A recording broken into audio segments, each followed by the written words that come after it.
It's more of a comment, right? They don't need this as a passport. But anyway, I gave y'all props. That's it. I'm done with y'all. That's it. Oh, keep it coming, keep it coming. It's not the end. It's not the end. V's a legend. Like.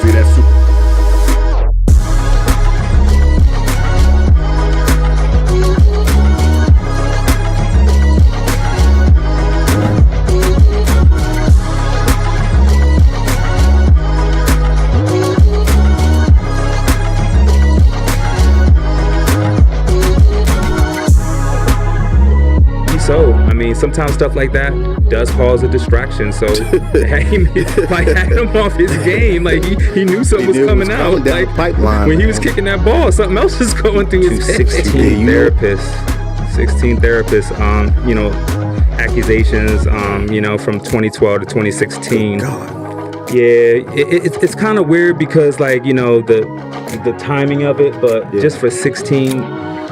What's your thoughts on that? I mean, obviously, I was like, who does that? Who does that? Who does that? So, right, like people think you just go in there and boom, one cut, and you know it takes time and effort. And, absolutely. You got to really invest into it. And right. Really, you got to really like. Tune in to Bmore Sports Talk Live every Monday at 7 p.m. exclusively on the Bmore Pod Network. I'm gonna kill these mofos. Happy Monday. Welcome to Bmore Sports Talk, the official podcast of the home team. How is everyone feeling out there? Just coming off Easter weekend. I hope everybody had a great holiday weekend. Shout out to my live viewers. Man, we got a great show for you today, man. I mean, I'm Eric. Y'all know me with EBJR brand. But next to me, man, I got Olympic gold medalist, former MLB pitcher, pitching coach. Most of all, a good friend of mine, so I'm going to go ahead and let you introduce yourself, man. Hey, Baltimore fans, Rick Krivda, former Oriole pitcher, played a little bit with the Indians and the Reds, and of course, Eric said the Olympics, do some pitching on the side, love reaching out to the kids and helping them better their game at the grassroots level. And that is lovely, man. That's what we like to see, man. Even though you're not playing in the league no more, you still out here in the community helping, doing some pitching lessons. I enjoy it. I pass it down. All the stuff I learned from some great coaches. I think I'm a part of all of them in my head, telling me little things. So it helps me remember the coaches I had because some have passed away. So it's a great avenue. So that's awesome. Yeah, that's awesome, man. Man, to ask you, man, how was your weekend? It was great. Easter great. Finally got out of this cold weather. Got some nice weather. Was outside. Easter, playing a little yard games. Okay. You know. Did you throw any food on the grill? No grilling. No okay. grilling. No, the wife took care of all the food. It was great. So no grilling. I was grilling. I grilled Saturday and Sunday. Saturday was crazy because, like, after grilling, we flipping channels. We had gymnastics on, football, basketball, and MLB. So we're flipping back and forth from, like, you know, 3 different sports, man. But shout out to our live viewers. Shout out to Be More For Real. Shout out to Barbie Cat. So, Rick, man, we got a lot, man. People want to know, you know, got a lot of questions for you, man. So we're going to get into it. Like, when did it all start, you know, the dream of baseball? Like, when did you know this is something that you just wanted to do? Oh, man. I mean, I started playing baseball at 7.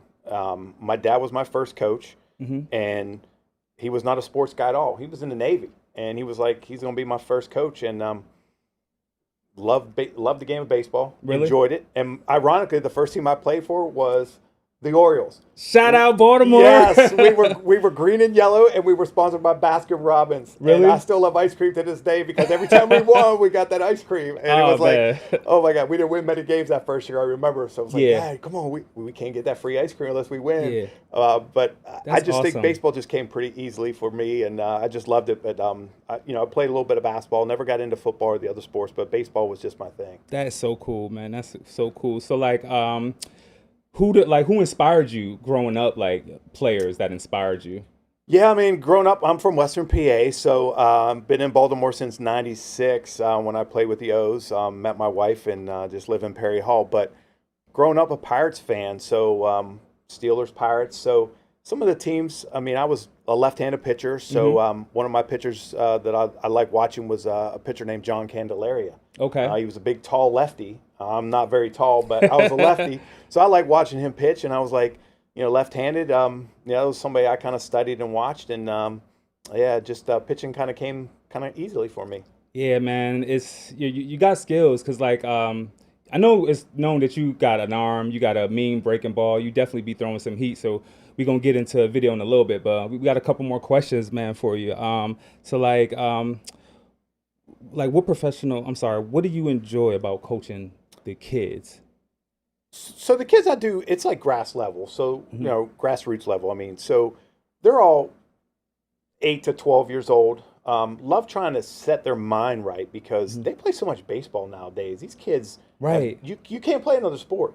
Right. And even though some of the coaches say, if you can't play or you can't come to practice, we're going to hold that kind of against you, even though they don't, they say. But a lot of these parents feel really pressured. So they have to play so much and practice so much. I see my kids once a week. I think only once a week Really? is all they need from me because it's one-on-one. And they practice enough with their team. So in a group setting, they're together probably 2 or 3 days a week. And 1 day a week with me is all they need, a half-hour session.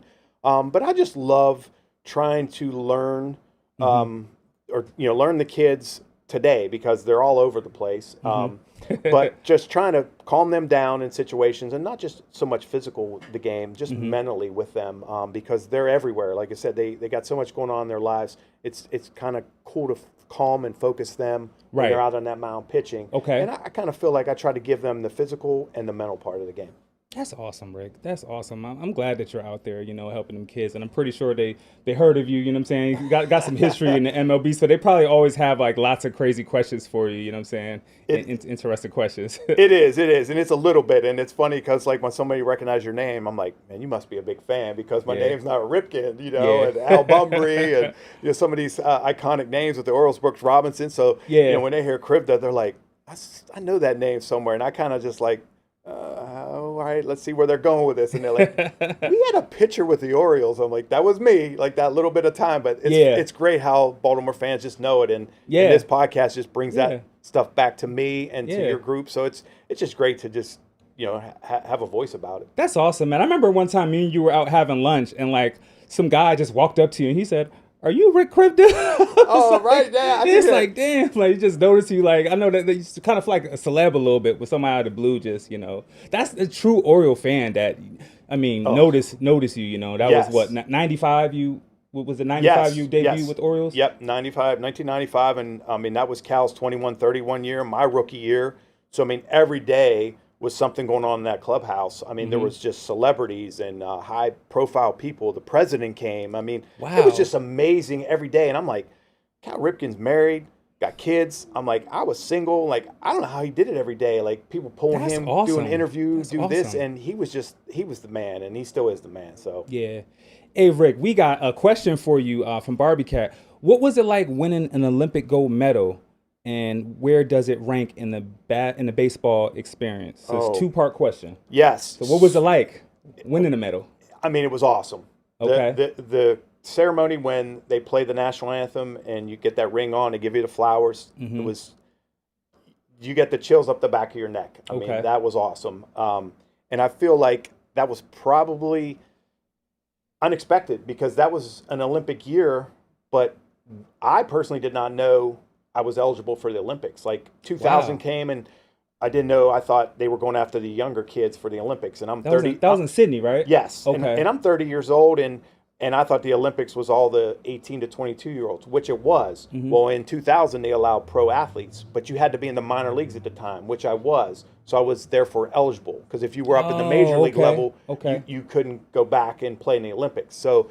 It kind of worked out. It was kind of a little sad that I wasn't in the major leagues at the time, but I was in AAA, which is the second best step from being in the major leagues. And my opportunity came, and they're like, we put your name in the hat for the Olympics. And in going through the due process, I was kind of like, well, I wasn't prepared this year to be an Olympic athlete. Because most people who go to the Olympics, they train forever, and they train 365 days a year to be in it. This just kind of came to me, and it just all kind of fell into place and really worked out. But it was probably the highlight of my career for sure. That's awesome. That's awesome. If y'all could pull up that thumbnail of Rick with that Olympic gold medal, man, congrats, man. That's a beautiful thing. And not everyone can bring home an Olympic medal. So I'm sorry I didn't bring it today, too. I'm so sorry I forgot it. But it's heavy. It's nice. It's gold plated. It's a great medal. I love it. It just hangs in a box next to a picture of the White House when we went to in 2000 we got to visit. So handshaking President Clinton. That was a great experience with the Olympics and the Paralympians. It was awesome. Congrats, Rick. Thank we have another great question. Do you think the MLB will modify its schedule to allow professionals to play in the LA 28 Olympics? No, and unfortunately, it's a question that's a great question, Barbie Cat, because just the timing of the Olympics in the fall. So that's late September, early mid-September. So the postseason starts in October. So they would not shut the Major League Baseball teams down for those 2 weeks to go to the Olympics. Plus, those players that went over there, you imagine Aaron Judge going over the Olympics and pulling a hamstring, and then you got to come back to the Yankees, and they're like, we're in the playoffs, but Aaron Judge got hurt in the Olympics. He's out for the World Series. So it's just the timing that it wouldn't work out. But if they moved it like in June or July, maybe they can extend an All-Star break. Because I don't even know if folks are into the All-Star game as they used to be. But, if they did it at that time, they probably can have a 2-week Olympics. But the Olympics aren't in July. So it's just the year. So it's really hard to say. Yeah. Thanks for sharing that. Sure. That's very, very interesting. We're going to actually get into one of your videos. This is a video when you were with the Indians. It was the fourth inning. You had some big plays. If y'all could roll that clip of Rick when he was with the Indians, you was throwing some heat. Oh, it brings back some good memories. Yeah. There. Oh, wow. Look at you, man. Yeah. Oh, my God. That's hard to believe. It's like 30 years ago. But wow. It was awesome. I mean, Cleveland was a great team then. Talk about this right here. You're getting ready to pitch, right? And it's, what is it, fourth inning, right? Yes. Okay. This, I came in for one of my childhood heroes was Dwight Gooden. Wow. And getting to play with Dwight Gooden, and I was a locker mate of his, so he sat next to me. And being a younger guy, I wanted to pick his brain every day, and I thought, I'm going to be around a lot. I don't want to bug Dwight every day, So I just kind of kept my pace and didn't want to bug him. But we talked a little bit. I got to relieve him in this game, and I came in with the bases loaded and no outs. And I see that. And you threw it. That was an out right there. It was, and I got all the guys, no runs scored. And in this last pitch here, struck out Jose Canseco to end the inning with the bases loaded. I was so happy, and I ran off the mound, kind of high-fived Dwight, and, it was awesome because to relieve my childhood hero was awesome That's awesome. And the announcer shout out your name. He's like, great job by Krivda. It was a good highlight for sure. That's awesome. That is so awesome, man. That is great. So, who do you think was some of the toughest batters that you faced in your career? Ooh, good one. I mean, they're Hall of Famers for sure. Frank Thomas, Derek Jeter. Manny Ramirez was another one. I mean, they're guys that just, if they didn't swing at the pitch, it was a ball. So you had to put it over the plate where they were going to hit it, and you just hoped maybe some got in their eye when they were swinging and they just blinked and missed it. But they usually put the wood on the ball, and my job was to just, hey, they get a base hit, that's okay. Just don't let them hit them 450-foot home runs. And I think I did that for the most part for some of those guys. I just didn't play in the league long enough. Just wasn't good enough to sustain a long career. And gosh, I miss it. And I really do miss it when it comes October in the playoff time because that's what you play for. So that time of the year, it really gets the juices flowing. Yeah. That's great, man. And the fact you spent some time in Baltimore, I mean, that's epic, You had to play for the Orioles. Hopefully they could, have a great season and, get back in the playoffs. I do. I mean, I always root for the Orioles. I mean, I grew up a Pirate fan, but now that I've been here, the Orioles, I mean, that's the team that gave me the chance. And really love to see them get back to the World Series. And I really hope they do. So Baltimore fans, hang in there. I know sometimes it doesn't look that way, but it's chaos in those clubhouses. But there's a quiet before the storm, so maybe there'll be some good things that come out of this. Great. Can you talk about the relationship between a pitcher and a catcher? Because a lot of people don't know how important that is. How does that work? Oh, well, the catcher I think is one of the hardest jobs on the team because he has to learn every pitcher. And when I played, the catchers gave signs, so he had to learn every sign and every pitch which you throw. Now they have the telecommunications, so the catcher has it on his wrist. Okay. And then the pitcher has the earpiece in, and a position player has the earpiece in. So the catcher, he just puts on his hand and he hits the button, and literally the sign it'll come out and it'll say fastball, curveball, changeup, and the pitcher shakes, it doesn't want it, and they'll go to the next pitch and he'll hit the next one. So so the infielders can verbally hear what's coming, so they know what pitch is coming.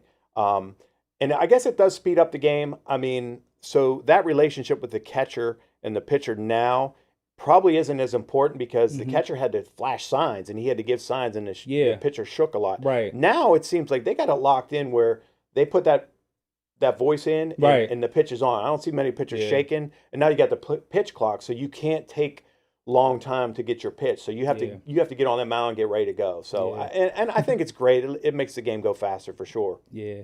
Thanks for sharing that. Because when I was young and I would see those signals, head shaking stuff, I'm like, what's going on? Like, what are they doing? Like, but as I got older, I learned like what that meant. So exactly, and that's when we were talking about doing pitching with the young kids. Because they don't have the telecommunication stuff. So, like I tell them, eventually it will. We'll be watching a Little League World Series this August. Yeah. And I bet you these kids will have that. But right now, they have to go old school with putting the catcher has to put a signal down. But eventually, 8, 9, 10-year-olds are going to have the telecommunication, which is so crazy. That is crazy. Why not? 8, 9-year-olds have a cell phone. So, why wouldn't they have the technology? It's out there. Yeah. That's awesome. Be More For Real, Barbie Cat. Wow. We got a question from Be More For Real. What is your best pitch and what's the technique behind it? Great question, Be More For Real. That is a great question. For me, being a left-handed pitcher, I threw a curveball. Curveball was my pitch.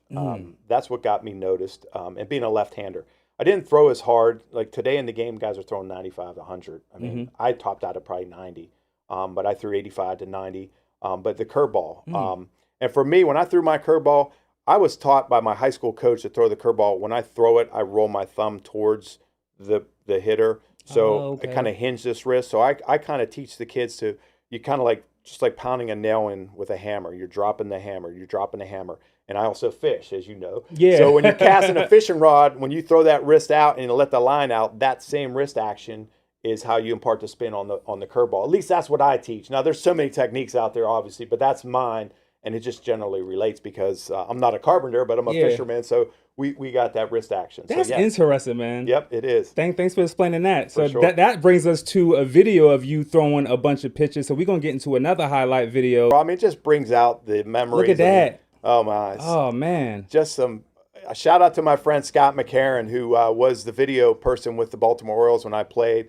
Good friend, still see him and talk to him on Facebook. He's a teacher teaching this kind of stuff. Shout out to him. Video communications out in Texas and Houston area.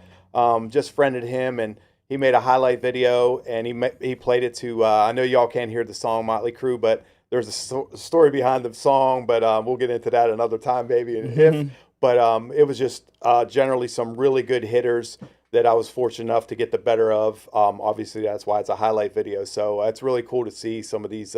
Hall of Famers, me getting them out. So awesome, really man! You letting that ball go, man. Like you striking them out. Yeah, the curveball was my pitch for sure. That. Yeah. Oh my God. Oh man, Rick! Look at young Rick over there. Oh man. And there's Cal putting a tag on somebody. No, I don't know if that was Cal now, but yeah. Ooh. Oh my gosh, some good times for sure. Brings back some great memories. Oh, in Yankee Stadium, Bernie Williams right there. Might have been a little low, but hey, we'll take that. You got him. Yeah. Look at Rick, man. Oh my gosh. Congrats, man, on all your success, man, in the MLB, man. That's awesome. Thank you, Eric. Thank you. That is awesome. They're loving you out there, man. How did you manage the stress and pressures of pitching? My mom used to say the same thing when I pitched, like, how can you go out there and pitch with all those fans? And if you really think about it, when you just look at the catcher's target, that's all you're throwing to. So all I had to really focus was on that mitt. And that's what I'm saying. The kids today are all over the place. So you're in an environment with them pitching. If there's another kid hitting around them, they're watching them hit and do that. And I'm like, hey, me and you are pitching. Like, watch me. This is where we're at. We're not worried about these guys hitting and who's walking in the building. So it's tough, but if you try to focus that and just throw to a target, throw to a screen. The football guys used to hang that tire around a tree and then try to throw it through. Yeah. So I kind of did the same thing with the baseball, and I think that was what made me focus on that pitch. But the stress is always going to be there. You're nervous, you're anxious. I used to ask guys that were 20-year veterans. They said the same thing. If you don't get nervous and anxious, you're not enjoying this game, or this is not your livelihood, because after 20 years, I still get nervous and anxious. So it's okay, Rook, to be nervous and anxious. So it does help you relax a little bit, but you understand the day you pitch, because as a starter, you only have every 5 days to pitch. So if you don't perform well that day, you got to wait another 5 more days before you pitch again. So it's a little tough, but you got to manage that stress. It's really hard though. Yeah, we got another great question, and I was going to ask you this. Barbie Cat asked, "Can you hit?" Oh no, I cannot hit. No, you don't want to see a bat in my hand. Now, I mean, that's why I became a pitcher. You got that golf swing, though. Oh yeah, I mean, I like hitting a golf ball. Yeah, because the ball's not moving, so it's a Right. little easy to hit. But baseball, I think hitting a baseball is probably one of the hardest things to do. Okay. Hitting a golf ball, hitting a baseball, and I think ice skating. Like, when I watch hockey, when they go back and forth, forward and back, like Yeah, it's that's crazy, isn't it? It You is. know, I mean, It is. yeah, those I think are the three hardest in my opinion. It is. It is. What do you do to stay in shape? I mean, I can tell you're in shape, man. But yeah, I mean, I try to go to the Planet Fitness a couple days a week, but I'm also really just an outdoor person. So, you know, like golfing. So you're walking around playing some golf. Okay. And then doing the pitching lessons with the kids. Like, I throw with all my kids. So I get down and catch them. So I squat down like a catcher. That's awesome, man. No sitting on a bucket. Yeah. I mean, sometimes I do when I get back-to-back guys and my legs get a little tired. But for Mm-hmm. the most part, I throw with them. And it helps, you know, it helps keep my arm in shape, a little condition. So I thoroughly enjoy it. That's why I won't stop doing it. That is great. That is great. Why is it important to stay connected to the community? I think it's really good. I mean, because for my instance, Baltimore gave back to me a lot. Like, I mean, I still do stuff to this day. Like, you know, do some alumni things, autograph signings, golf tournaments, get to meet some of the corporate sponsorships and go down on the field and give them a little bit of what it's like to be on Camden Yards field.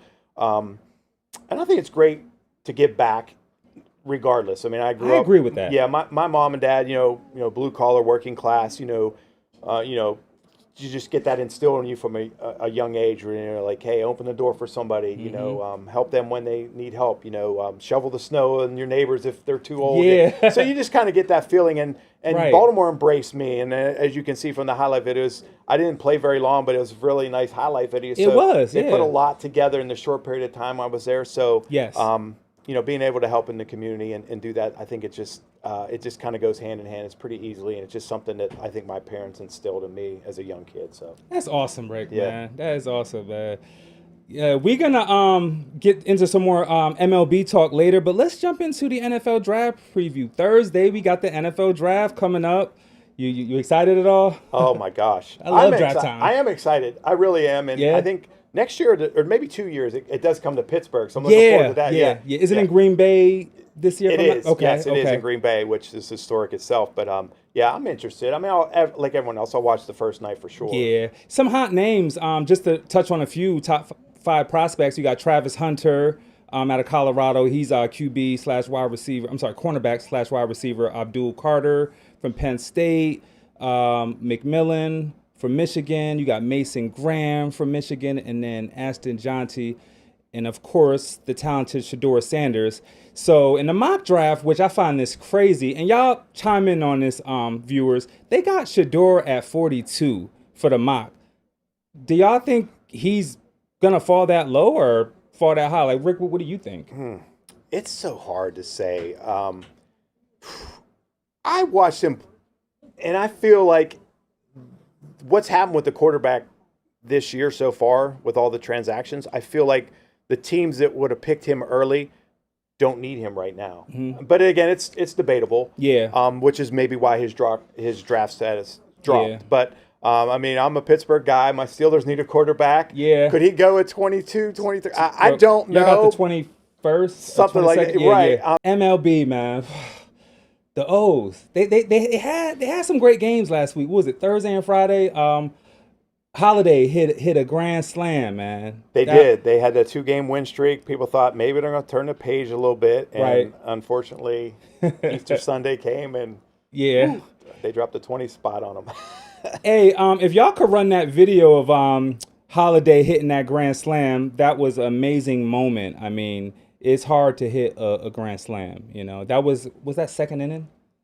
Second inning? It was early in the game, I believe it was. And it set the tone. I mean, when you score 4 runs right off the jump, I mean, if your pitching holds them down, there should be plenty enough to win the game. But, Yep. and it was in this case. But Here we go right here. Yeah.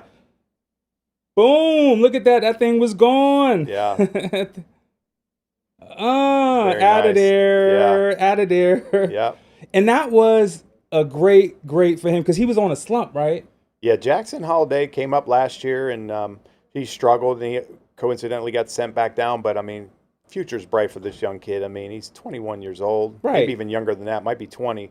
But certainly, a mainstay with the Orioles for many years to come, and I look forward to watching him play. Me too. Me too. And that was actually the Orioles' first series win against the Guardians this season, and it was actually their first back-to-back wins of the season. Right. So that was awesome. They need more of them for sure. Hang in there, Baltimore. Right. Then they came back with a 9-1 win over Cleveland, so that was pretty awesome too. O'Hearn with the Thursday game, O'Hearn's go-ahead 3-run homer lift the Orioles over the Guardians 6-2. Yes. He's been playing a little bit of first base. Give Mountcastle a little break once in a while, but he's another guy that's definitely 25 to 30 home run kind of guy. And when that weather starts warming up, Baltimore, that ball's going to jump out of there. So hang in there. Right now, it's not, but we're going to get our home runs for sure. Yeah, and Mullen's been playing great too. Oh my gosh, and it's a contract year for him. And boy, I hope they keep him and sign him back if that's what it's going to be. But he's already got 6 home runs this year, and he's looking really well. That's what I'm talking about. Who's your favorite Oriole right now? I know it's hard, but right now, like, who's your favorite Oriole? Yeah, I guess being a pitcher, I always like the pitchers, but I mean, there's not really a guy that's been around as a pitcher. So I like the offensive guys. I mean, I love Gunnar Henderson. I love Jackson Holiday, and I do like Cedric Mullins. I mean, those are the up the middle guys, and that's how you build a team. Like, most teams are doing that: shortstop, second baseman, center fielder. That's a very athletic position. That's a position that you want. The core of any team has a good shortstop, second baseman, and center fielder. And I think those 3 with the Orioles are really good. So I just like watching the younger kids and seeing these celebrations with the homer hose and all the little celebrations they do when they hit a home run. It's really fun. We didn't do that. Yeah, we didn't do that. Cal didn't allow that. It just didn't seem like, you didn't celebrate the moment like these guys do. And did they have the Mr. Splash back then? No, not at all. It was How new is that? It's only been a couple years. Okay, I mean, yeah. I don't remember seeing it like in 2012, 2013. No, not at all. Probably the last 2 years, maybe 3 at the most. But it's pretty interesting how like now everybody celebrates everything now, a strikeout, a ground out, whatever. But that's how the games become. So I mean, why not? Well, it's a long season. I know O's got thrashed yesterday, but we'll get into that. It's a long season. Like I said, the Orioles, I think they're on pace. They're still playing at a high level despite the bad loss yesterday. So we're going to look forward to see what the Orioles are going to do and try to get out and catch some games. You can try to catch some games this season? Oh, yes. I'd probably go to a handful a year. So, and I watch them on TV for sure. So, yep. Okay. All right, man. Well, that's our MLB highlights. We're going to get into what's hot, what's not.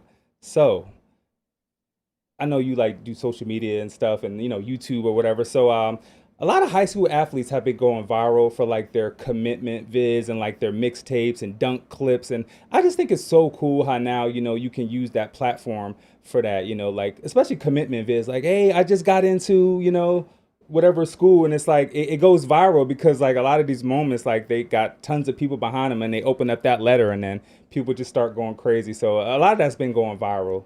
It's crazy, and again, why not? If that's what this day and age is about. Yeah. Why not? I mean, it's great. I grew up in the day where I was just around like my mom and dad, and when I got drafted and the Orioles signed me, the scout who signed me came into the home, brought the contract, and signed it, and that was kind of it.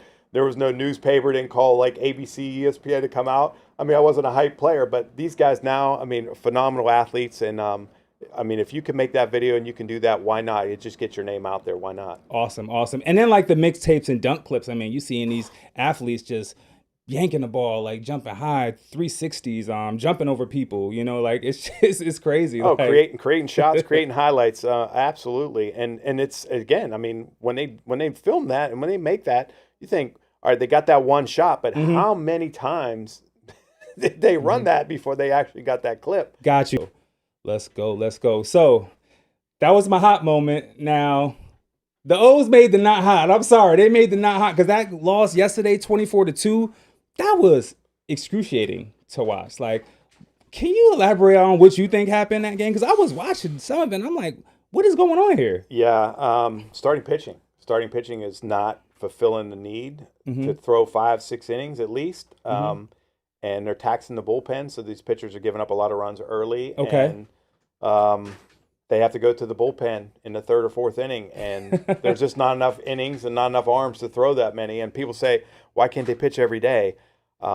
It's just not. They're not made that way. Guys want to know, hey, I'm making $5 million a year on that bullpen. If I'm the sixth inning guy, I pitch the sixth inning or I pitch the seventh inning. Yeah. I mean, that's really how it works. Right. And people don't think that, but it kind of does that way. And when you put them out of that alignment, it just messes up everything. But the general rule of thumb is when I played, and again, I don't know if it's that way now, but I'd be interested to see. But if the rule of thumb was, take care of your pitchers in April and May, and they'll take care of you in July and August. Meaning, let them just pitch their 3, 4, 5, 6 innings. You don't need to throw 7, 8, 9 innings in April or May because it's still early in the year. You need them in July and August when it's hot and when the season is really meaningful. Right. You try and make that playoff run. So I think that might be what's happening now. A lot of April, May, cold weather, uncertainty with some of these weather. But I just generally think some of the pitchers are just not performing. I mean, it's a shame, but that's what's causing this turmoil. I mean, we had Mateo and Sanchez. I know, two position players pitching, right. Oh my goodness. It's great to see one because Chris Davis pitched in that one in 2007 when they lost, but two? Gave up 30 to Texas, but 2, yes. I mean, wow. So Baltimore, it's just hang in there. They were driving the runs in. If y'all could put up that thumbnail of the game from yesterday, because the runs were crazy. I just want us to take a quick peek at that 24-2 game yesterday, man. So a lot of those runs came later in the game. They just kept pouring it on. And I'm like, this is insane. I'm like, this is a football score. This is 3 touchdowns, a field goal, and a safety, right? Yeah, you just want to get home and at that point. And it's I think look at that. So there we talking about 25 hits. Runs. Yeah, 25 Lord. hits, and then look at that, 3 in the 7th, 5 in the 8th, and 4 in the 9th. I mean, that's crazy, right? Right. 2 innings they didn't score. And I do think out of those 24 runs, though. God, that looks crazy, y'all. It was I think it was only maybe 2 home runs the Reds hit or something. So it wasn't like when the Yankees hit 9 home runs that one day and everyone was talking about the bats. I mean, 9 home runs is a lot. So the Orioles did not give up 9 home runs, but 24 runs is still a lot. Yeah. Sure. Bmore for real said the same thing you just said. 24-2 is crazy work. Oh. Yes, it is. Which brings us on to our Did You Know moment. So what us just talking about that big loss. Did y'all know in 2007 they got beat? Was it 30-3 to the Texas Rangers? So that was their worst loss. So it was, and I just telling you off camera. I mean, Chris Davis pitched in that game. Chris Davis, wow, and he's still getting paid by the Orioles under his contract. That's what's so crazy. He's still, but hey, shout out to Chris Davis because he did give the fans some memorable moments with the Orioles, and it's just kind of a sad ending to their career at the end. But nonetheless, I mean, Chris Davis got the pitch. Yeah. At least it wasn't 30. 24 is bad, but 30 is bad. Right. I mean, that's a real football score. Yes. For real. Kind of like our Madden football games when we play. Oh, man, yeah. He tried to call me out. This man got some skills in Madden. I can't lie. I think you got the winning record right now. Tough guy. What's the biggest difference from when you played Rick versus today? Great question, Bmore for real. Yeah, and Bmore for real. If I was around the game a lot more, like on the field, in the dugout or whatever, I'd probably give you that great answer. But I feel like with the pitch clock, again, we talked about they made the bases a little bit bigger to promote more stolen bases. Just the flow of the game. I mean, when you used to watch the Yankees and Red Sox, they were 4-hour games, 4.5 hours. I know. That's just too long. Too long. Yeah, so 2.5. I think that's awesome. As a pitcher, I like to work fast. So, I mean, if I could throw a game in under 2 hours, that'd be awesome because it'd be 9:30 and the game be over and drive home safely. So I think that's one of the biggest differences. And I just think the guys are just so much bigger and stronger. I mean, I look at the guys, I'm like, you got to be a first baseman, like pitcher. I'm like, yeah, they're just so big and strong. And they all throw 95 to 100. My era, it was that one guy on the team, the closer, usually threw that hard. Really? Now it seems like 10 out of the 12, 13 pitchers are throwing that hard. So it's really crazy. The game is so fast. Oh, wow. Thanks for elaborating on that. Oh, we have a question from Carly. Hold on. What was it like playing with Michael Jordan? Oh, shout out to my daughter. That's Carly Kribda. You played with Jordan? Oh, well, Oh, this is a great story. I want to hear this. So, Let me hear this. Yes, in 1994, Arizona Fall League. Okay. It was an instructional league. Okay. But Michael Jordan was trying to play baseball. Okay. So we were on the same team in Scottsdale, Arizona. Wow. So we got to play fall ball, and just to watch Michael Jordan every day go about his business. Yeah. It was amazing. I mean, watching Cal Ripken do it. Like That's I said, when I was awesome. a rookie in '95, to see what he did every day. But I saw Jordan do it before because that was in '94, and just the people that come around Jordan. I mean, it was amazing, his entourage with him, and how many people just want an autograph, a picture, just to touch the man. But Jordan, I really wish he would have made it to major leagues, but unfortunately he didn't. But it was really cool. He tried it. Yeah, good man, really good man. That's awesome. I mean, did you actually get to meet him and shake his hand? Yes. Really? It was scary because we were all like, saying that, this is Michael Jordan. He's gonna be playing left field, and Right. you come in the clubhouse, and he has a good hit. You give him a high fives like everybody else, and he give you that smack on the butt when you do something good. Right. It was like, hey, cool, man. Like, it was awesome, man. But it was a short period of time. It was only for a few months, and then I believe Jordan went back to the NBA. But it was a great year in '94 for sure. That's awesome, man. That is awesome. I didn't even know that, man. Being your friend, yeah. man. We never talked about that. No, we didn't. That's awesome, man. Let's talk some more about that. Hey, we got a question from Bmore for Real. What was the toughest game you ever played and why? Why? That's a great question. Ooh. So I was not active on the bench, but in 1996 we lost to the Yankees in the playoffs. That was a home run that Jeffrey Mayer robbed over right field of my man Tony Tarasco. Who was going up for a routine fly ball, and the fan reached over, caught the ball, which was going to be an out, but they rolled it a home run. And the Yankees went on to win that game, and they won the series, and it kept us from getting to the World Series. But that was very tough. So I missed that. I mean, that was heartening. Very heartening to lose that game and to be done with baseball that year was just really sad. Yeah, damn. Tough moment. It was. That is sad. That is sad. So, did you watch any of the women? We probably were out busy. Did you watch any of the women's college gymnastics championship? I did not watch the women's college gymnastics. Go ahead. Tell me what you. So I was going back and forth. So that was on, and then MLB was on, and then NBA playoffs was on. So like me and my wife on the couch, like, yo, this is awesome because like we both like gymnastics. We love Simone Biles, Olympics. So was it Oklahoma? If I'm not mistaken, I think OU won for the 3 times in 4 years. Oh wow. Yeah. So Powerhouse, I thought that was big. I was rooting for Jordan Childs. You know, she's with UCLA, and they fell up a little. They fell a little short. So yeah, it was crazy. I was hoping they would have pulled it out because Jordan Childs is super talented. I feel like she's I do remember seeing her in the Olympics. Yeah. So UCLA. Yeah. She got the medal revoked from her, right? Or she got it back or something. Yeah. I'm not sure, but if I'm not mistaken, OU. God, don't quote me on this. I think it was Oklahoma or Ohio. I could be wrong. Or OU. There it is. Oh, all right. I had it. Yeah, See, I second guessing myself. Yeah. It's Oklahoma. Okay. Yeah, they won the national championship for the 3rd time in 4 years, and those girls were out there on the vaults and the bars. They were killing it. Like they are super talented, super talented. Yep. So man, it's been a great show. We got a lot more to get into, man. Yes. We got a lot more to get into. So scoops on the hoops. Let's do it. Scoops on the hoops. I mean, it's Let's look playoffs. at that man up there. What happened, LeBron? You didn't show up in game 1. I don't man. think. So look, this was Lakers' first playoff game hosting since their first time in 2012. Okay. And I don't know where they were. Luka was the only one there. Seemed like it. Only right? one there. Luka actually played his part. You know what I'm saying? He had 37. He did his thing. He had 37 points. LeBron didn't even score a point in the first quarter.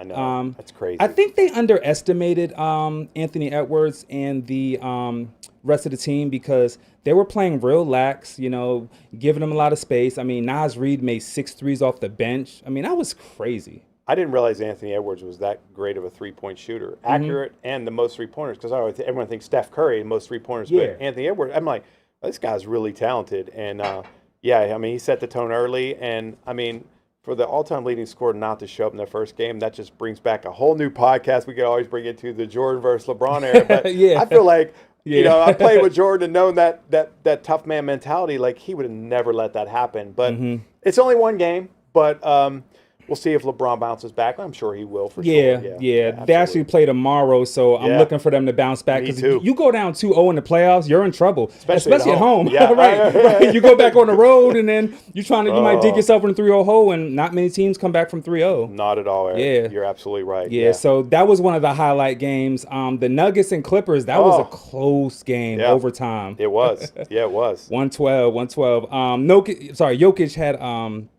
29, Aaron Gordon had 25, Harden had 32.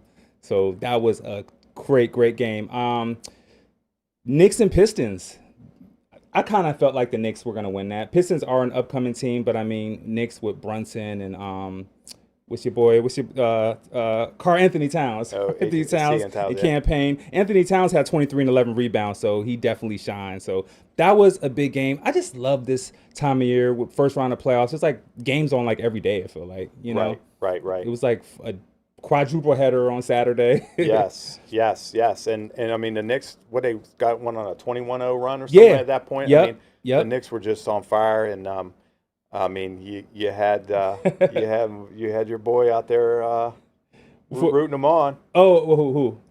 Come on, who's the Knicks fan out there? Oh, you talking about the director? Spike Lee. Yeah, Spike Lee. He's always there. So Spike. So that brings back to '94 with Jordan. Like, I actually did a little commercial, and Spike Lee directed it with Jordan. It never aired. It was during the baseball strike in '94. It was for Nike. It was a great time, but got to see Spike Lee on set just doing his thing and running the whole crowd. It was really cool. But to see Spike still cheering on the Knicks and talking smack to the NBA players, like, that's not going to go away. So that's pretty cool to see him out there still. I wonder how long he's been a season holder of tickets. Cause I know, he's right? always. I know, and he doesn't look like he aged. He looks the same.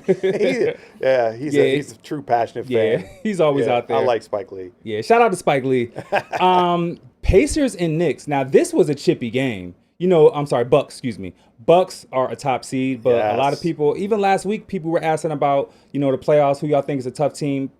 Comments were saying Pacers are a sleeper.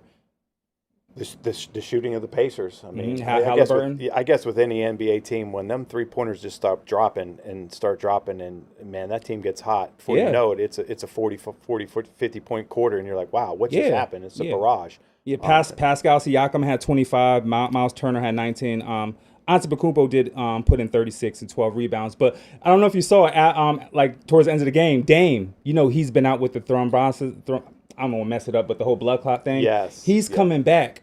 Next game. He was going at it with Halliburton, like in his feelings, and I guess Dame started commenting, so Halliburton start walking up, and I will post the video, but it was a lot of vulgar, language, and it was a little too, unprofessional, so we're not going to show the video, but I'm looking to see what Dame going to do next game. I'm looking to see who's going to do next game, because don't poke the bear, man. Right? Don't poke the bear. Right, especially not Dame, man. That boy be balling. Yes, balling for real. We got lots of comments coming through. Is there anything about your game you wish you would have changed earlier? Be more for real. Great question. Oh, man. That's hard to say. I guess I just wish the career would have lasted longer. I mean, I played many different leagues and went to independent ball and played in Mexico, Dominican. Like, I just never had financial stability and contractual, multi-year contracts. So every year I had to play like I'm going to be working in a regular job. And so never signed that. Now guys signing 10, 12, 15-year contracts, so you got that long-term. It wasn't like that back in the day. It wasn't. 3-5-year deal was really what a lot of guys were. 7 might have been pushing it. Now, those guys are getting 15-year deals like it's nothing. So, I for the most part, I stayed healthy, so that helped. But I just wish I would have played longer, just like everybody else. I think I missed it. I missed that camaraderie. You do, man. But the fact that you got to get out there and play, man, that's a big accomplishment. Yeah, thank you. you. I salute you for that, man. Oh, it was. That's real. Shorty Bay, what stadium was your favorite to play in? Ooh. It's a great question, because it's some tough stadiums. To play in Camden Yards, you can't beat. But the pitch in, because the ballpark traveled. Okay. I liked Oakland. And that's where I got my first real? win. Oakland Coliseum, because it was a big field, the football field. But the best stadium, I think, playing, I like Seattle. I like the Kingdome. We played in that. Texas, the ballpark at Arlington, that was a nice stadium, and Jacobs Field. Well, I don't know what it's called now, but in Cleveland, another great stadium to play in. But Baltimore probably was the best. But the pitch in the other ones I just named, definitely. Wow, that's awesome. Thank you for sharing that. Be more for real. Back to the NBA. He said Pacers are good. It's just too much competition at the top. Cleveland looks lovely. This is a great year for the NBA. And I agree with you, Be more for real. There are a lot of top teams, and a lot of people are sleeping on these top teams like the Cavs, the Rockets. But there's this one game that we got to get into right now is the Grizzlies and the Thunder. Oh. This was, oh my God, the final score was 131-80. Embarrassing. I mean, you talk about 24-2, the Orioles. I mean, Yeah. 50 point. I mean, wow. 50 point. Yeah. Horrible. They got to come back and rebound. After a loss like that, I mean, I'm pretty sure they're watching lots of game tape, trying to figure out how they're going to prepare and come back and have a better game. But, that Wild Wild West, I mean, going into the end, as you know, it was a 2-3 game difference from being a 2 seed or a 7 seed. So you never know if the Grizzlies bounce back. But 50 points, that really puts a hurting on your mantra. And their top star, SGA, he only played 15 minutes. When you're winning big like that, don't risk injury. Absolutely. Take those players out the game. And that was well coached with that situation for sure. Definitely well coached. So shout out to the Thunder. Definitely a force to be reckoned with.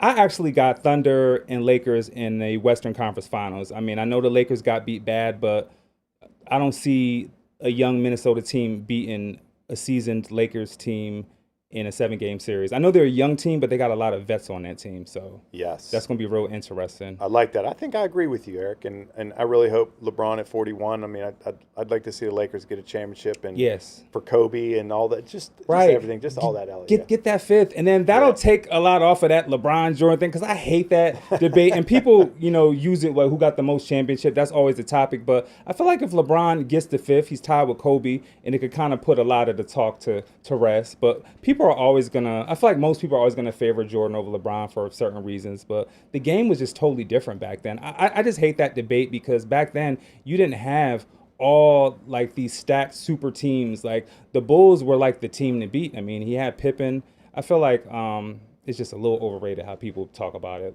It definitely is, Eric. I mean, if you watch a game in the 90s, you always seem to have two people in the paint all the time. Your 4 and 5, your bigs rotating around through the paint area.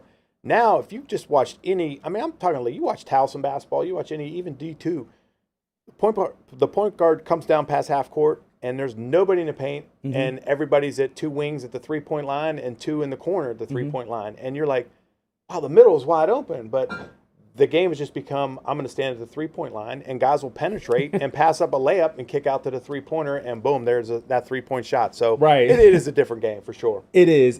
And shout out to the Celtics. They had a big win against the Magic yesterday, 103-86. This is another team that, this is the defending champs. You're not hearing a lot about them in the media because, they're the champs and they're the Celtics, but they're a scary team. I watched that game yesterday. Tatum had a nasty wrist injury, went out, got x-rays, came back in and was balling harder.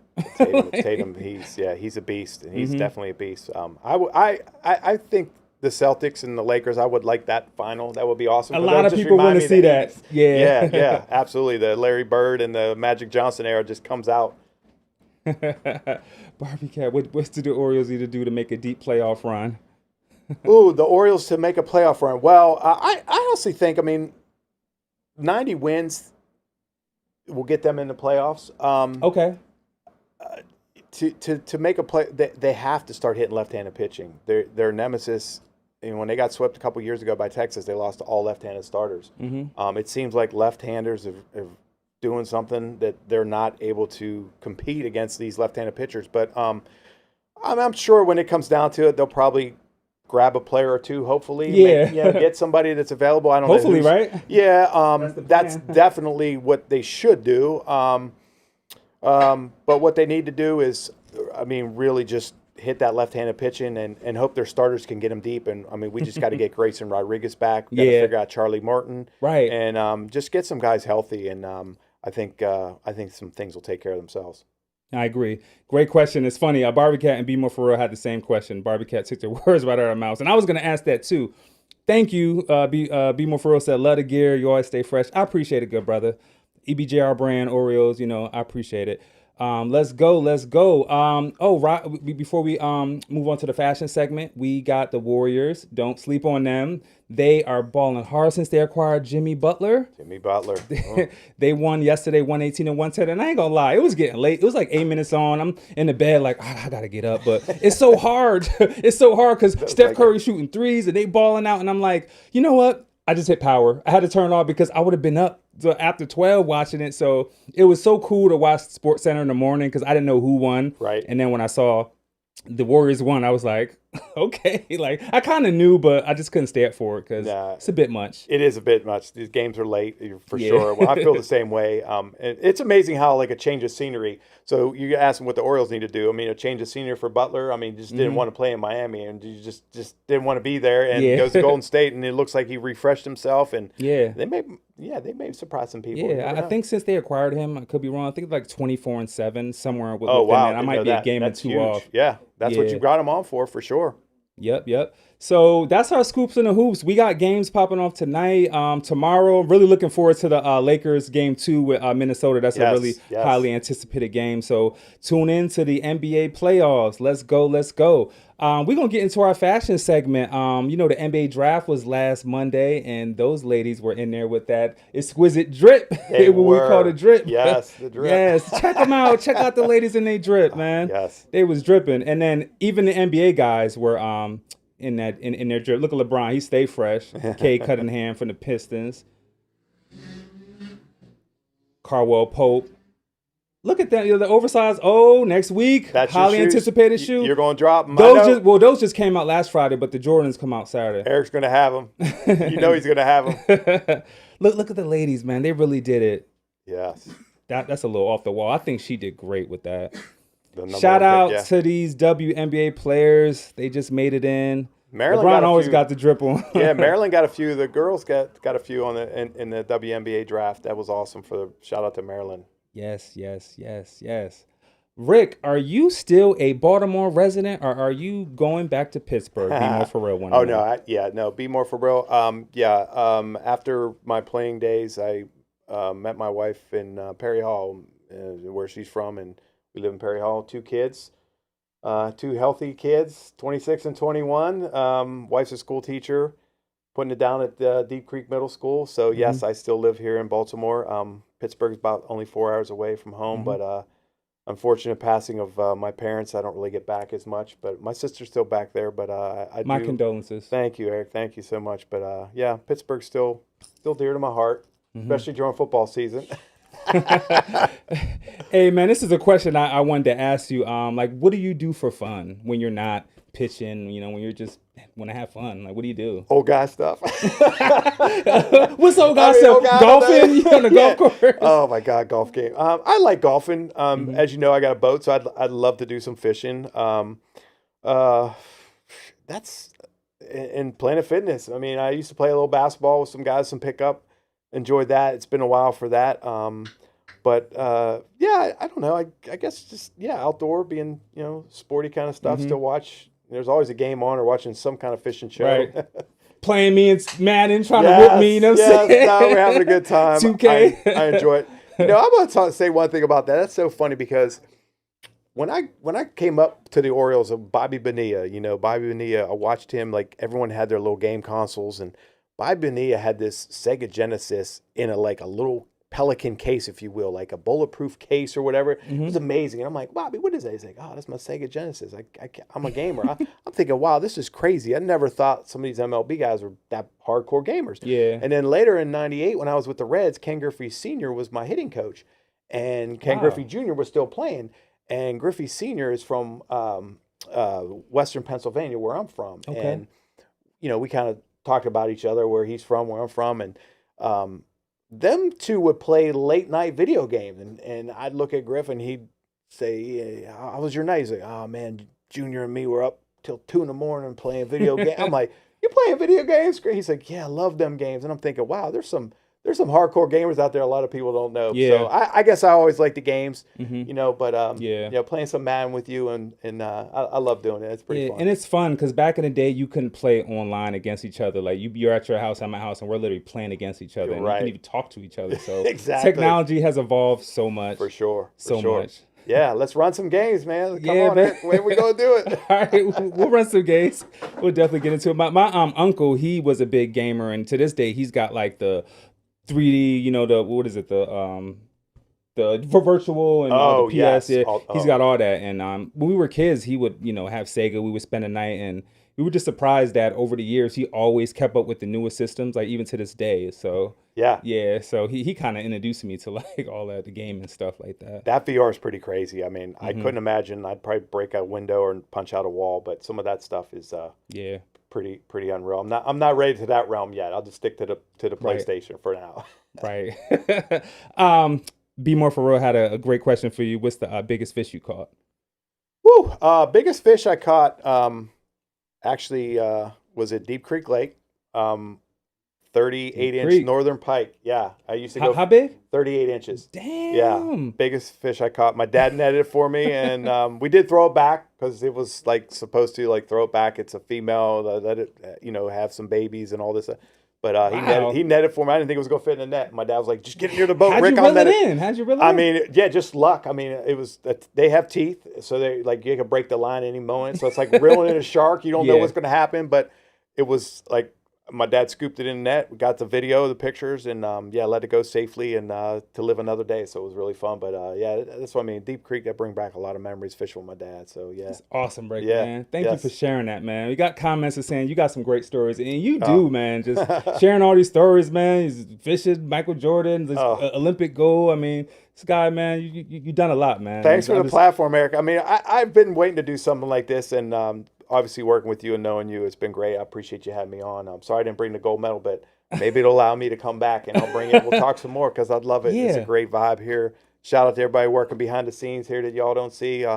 Great meeting them and really great job today. Yeah, we definitly gonna bring you back, man. And not just because the medal. I mean, you're a great person, and we want to hear more stories. I mean, and you're just a great all around person. You're my friend. Like, why wouldn't I want to have you back on the show? Thank you, Eric. And come back to Bmore Sports Talk. For sure. Come back to Bmore Sports Talk. So y'all, we gonna get out of here. Definitely, thank you, Rick, for coming through, man. And my pleasure. Letting the people know a lot about you, sharing some, deep stuff, and I learned some stuff about you that I didn't even know, man. So cool. I really want you to give some shout outs, like talk to whoever you want to out there, man. Go ahead. I appreciate you ever watching because I've been trying to do this for a little while with my nephew, and Eric gave me the opportunity, so I was like, sure, let's run with it. Everyone has to have some kind of Instagram. I just got on some social media recently. I'm not big in it, but I got a 21-year-old daughter who lets me know, Dad, that's inappropriate, or stop sending these pictures. So, as the old man, you kind of learn some of this stuff, but it's great. So thanks for tuning in, listening. Maybe I'll have something soon, and you never know, but appreciate Bmore Podcast today. Thank you so much, Eric. You're welcome, Rick. You're welcome. I appreciate you coming to Bmore Sports Talk, the official pod of the home team.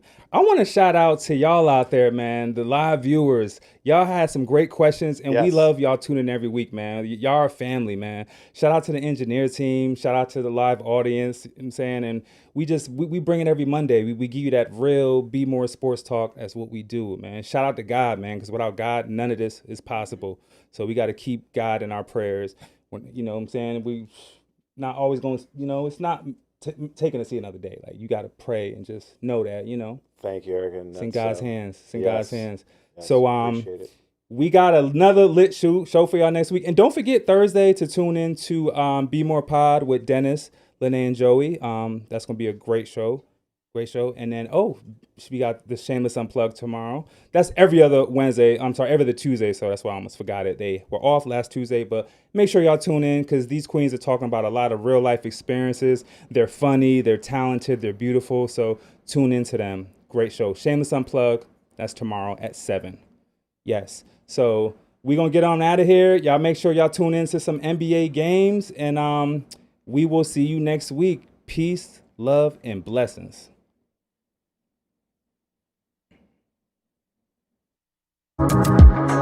I'm gonna kill these mofos for real. Give me a chance. It was more of a comment, right? They don't need this as a passport. But anyway, I gave y'all props. That's it. I'm done with y'all. That's it. Oh, keep it coming. Keep it coming. It's not the end. It's not the end. V's a legend. Like. That's super